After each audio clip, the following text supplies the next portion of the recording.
Yan. Ito yung 1.5 M, 1.5 million na bahay malapit sa Tagaytay. Located po ito sa Mendez, Cavite. Yan. Yung lote po niya ay nasa mga 125 square meter. May space pa siya para sa parking dito. Yan. Yan yung kalsada. Ito yung parking area niya. Tapos ito yung pinakabahay. Yan. May space siya pa ikot. And then ito yung pinakabahay. Pasok tayo. Okay, ito yung pinaka living room. May mga plug ng kuryente.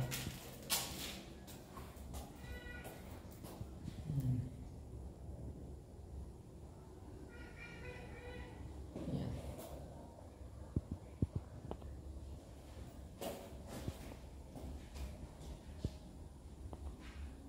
Yan. Tapos ito yung kanyang kusina.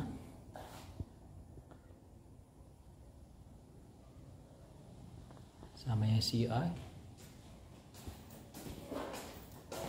Ito yung kanyang room. Ayan. Ideal siya para sa dalawang room. May dalawang pintuan pero wala mo ng division. Ayan.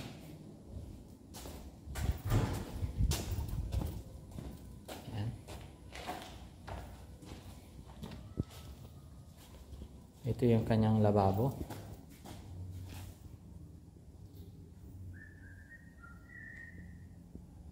Ito yung kanyang CR. Ayan.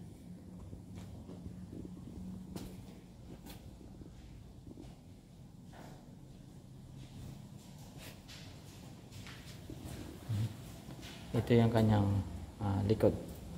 Okay, may space siya sa likod. Ito yung kanyang septic tank. Saka ito yung space para sa likod.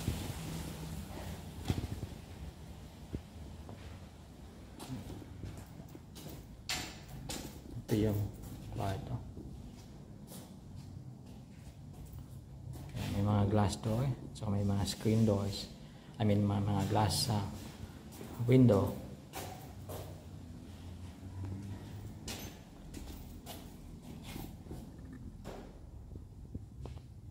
High ceiling po ito. High ceiling. Ayan. So 1.5 na presyo. Kasama po yung kesame o yung ceiling nung pinaka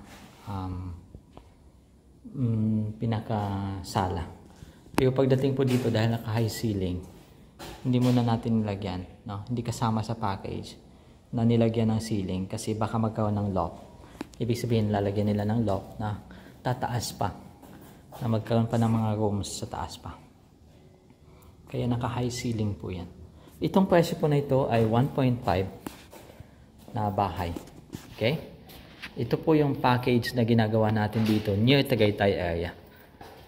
Siguro yung lote, mag-spend ka ng mga another 500,000. So mga 2M. Bahay at lote. Mga nasa 2M. Pero itong bahay ay 1.5. Ayan. 1.5M. Yung bahay. Ginagawa po siya within 3 months. Ayan. Ayan po. May tubig. May kuryente. May kalsada.